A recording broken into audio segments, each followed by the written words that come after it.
Snow fell softly outside the windows of the Winter Lodge, a cozy restaurant decorated with twinkling lights and a magnificent Christmas tree in the corner. Inside, warmth and holiday cheer filled the air as families and couples celebrated Christmas Eve together. But at a corner table, Cole Harrison sat alone, watching the door and wondering if his blind date would show up at all. At 36, Cole had built Harrison Global into one of the most successful consulting firms in the country, but success had come at the cost of personal connection. This Christmas Eve blind date had been arranged by his sister, who insisted he needed to stop working and start living. The woman, according to his sister, was kind and genuine and exactly what Cole needed. But it was now 45 minutes past the agreed time, and the chair across from him remained empty. The restaurant staff kept glancing at him with sympathy, clearly recognizing he was being stood up. Cole was about to leave when the door burst open, bringing in a gust of cold air and snow. A woman rushed in, her coat dusted with snow, holding the hand of a young girl who looked to be about 5 years old. The woman's face was flushed from cold and exertion, and she looked around the restaurant with desperate hope until her eyes landed on Cole. She approached his table quickly. "Cole Harrison? I'm Hannah. I'm so sorry I'm late. I know this looks terrible. My car broke down on the highway and I had to wait for a tow truck. And then I couldn't get a taxi because it's Christmas Eve. And I finally found a bus, but it took forever. And I completely understand if you left or if you want to leave now. I'm so sorry." The words tumbled out in a rush, and Cole noticed she was shivering slightly. Her daughter pressed against her side. "Please, sit down," Cole said, standing and pulling out chairs for both of them. "You're freezing. Let me get you both some hot chocolate." Hannah looked surprised, as if she had expected him to be angry or gone. "You waited? You've been here for almost an hour." "I said I'd be here," Cole replied simply. "I don't leave when I say I'll wait." The little girl looked up at Cole with curious eyes. "I'm Sophie. Mommy said we were meeting her friend for dinner, but the car was broken and she was very worried." "Well, I'm glad you made it," Cole said, signaling a server. "And I'm glad you're safe. Car trouble on Christmas Eve in this weather must have been scary." As they ordered hot chocolate and food, Cole observed Hannah more carefully. She wore a coat that had seen better days, and her dress beneath it was simple but clean. Her daughter's clothes were neat but clearly not new. Everything about them spoke of careful budgeting and doing the best with limited resources. "I should be honest with you," Hannah said once they had warm drinks, and Sophie was occupied with a coloring page the restaurant provided. "I'm a single mother. I work as a school librarian.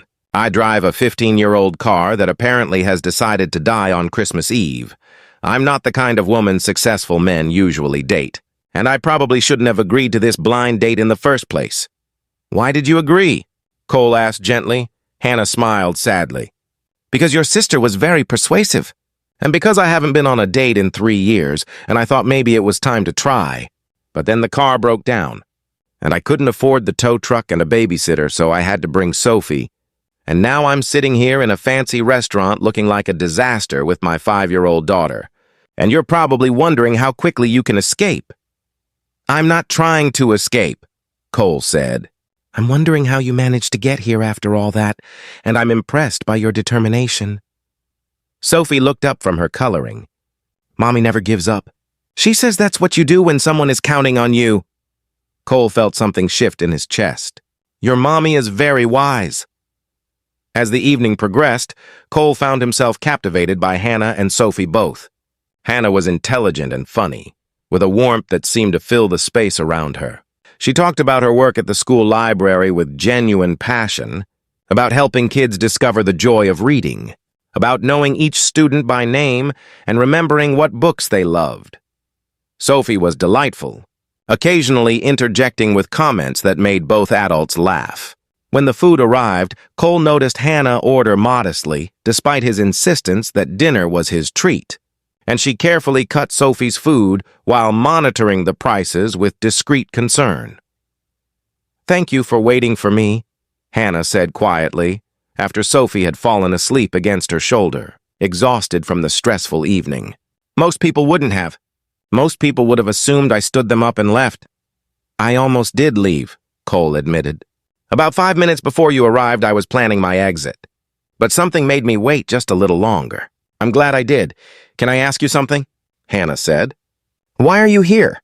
Your sister told me you're a CEO, that you're successful and busy. Why agree to a blind date on Christmas Eve with a stranger? Cole was quiet for a moment. Because I have everything society says I should want and I'm miserable. I go home to an empty penthouse every night. I work holidays because I have no one to celebrate with. I've achieved every professional goal I set, and it all feels meaningless because I have no one to share it with. He looked at Sophie, sleeping peacefully. Watching you tonight, seeing how you handled every crisis with grace, seeing how much your daughter trusts and loves you, I realized what I've been missing. Not success, connection, purpose beyond profit. Someone who makes getting through car breakdowns in snowstorms worth it because they're waiting for you on the other side. Hannah's eyes filled with tears. That's the most honest thing anyone has said to me in a very long time. Can I be honest about something else? Cole asked. I'd like to see you again. Both of you. Not because I pity you or want to rescue you, but because spending 3 hours with you has been the best Christmas Eve I've had in 10 years. You're real, Hannah. You're genuine. That's rare. I come with complications, Hannah warned. Single motherhood, financial struggles, a car that may actually be dead this time. I can't afford fancy restaurants or designer clothes. I'm not the kind of woman who fits into CEO circles. I don't want someone who fits into CEO circles, Cole said. I want someone real. Someone who understands what actually matters. Someone who teaches kids to love reading and raises a daughter who knows her mother never gives up. That's worth more than any corporate connection. Over the following months, Cole became part of Hannah and Sophie's life. He helped Hannah get her car fixed, not by just throwing money at the problem, but by finding an honest mechanic and making sure she wasn't being taken advantage of. He showed up at Sophie's school performances and brought flowers. He spent quiet evenings in Hannah's modest apartment and found more joy there than in all his expensive possessions. Hannah showed Cole what life looked like when measured in moments rather than money. She introduced him to the simple pleasure of library visits and baking cookies with a 5-year-old and finding magic in everyday moments. She never asked him for financial help, but she let him be present, let him contribute in ways that honored her independence while acknowledging his desire to help. On the following Christmas Eve, exactly 1 year after their first meeting, Cole brought Hannah and Sophie back to the Winter Lodge. He had reserved the same corner table, complete with candles and hot chocolate. This is where it all started, Cole said as they sat down. 1 year ago, you burst through that door covered in snow, 45 minutes late, apologizing for every circumstance beyond your control. You thought I would leave or be angry, but sitting here waiting for you to arrive was the best decision I ever made.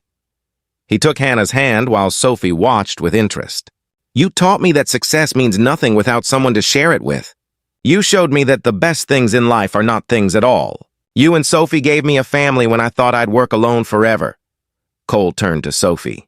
Sophie, I need to ask you something important. I want to ask your mommy to marry me. Is that okay with you? Sophie considered this seriously. Will you be my daddy? I would be honored to be your daddy, Cole said. If you'll have me. Okay, Sophie said. But you have to learn to make better pancakes. Yours are still too lumpy. Everyone laughed, and Cole turned back to Hannah, pulling out a ring. Hannah Foster, you were 45 minutes late to our first date, and I thank God every day that I waited. Will you marry me? Hannah was crying as she said yes, and Sophie cheered loudly enough that the entire restaurant looked over and then applauded when they realized what was happening. 6 months later, they were married in a ceremony that combined both their worlds, elegant enough to satisfy Cole's family, intimate enough to feel like Hannah. The vows Cole wrote spoke of waiting, of patience, of recognizing when something is worth holding on for even when it would be easier to leave. You were late on Christmas Eve, Cole said, and I almost left. But something told me to wait just a little longer, to have faith that what was coming would be worth the wait. You were worth waiting for. You and Sophie both. You'll always be worth waiting for. Sometimes the greatest blessings arrive late and apologetic, covered in snow and accompanied by complications. And sometimes the truest test of character is not in grand gestures but in simple patience. In choosing to wait when leaving would be easier.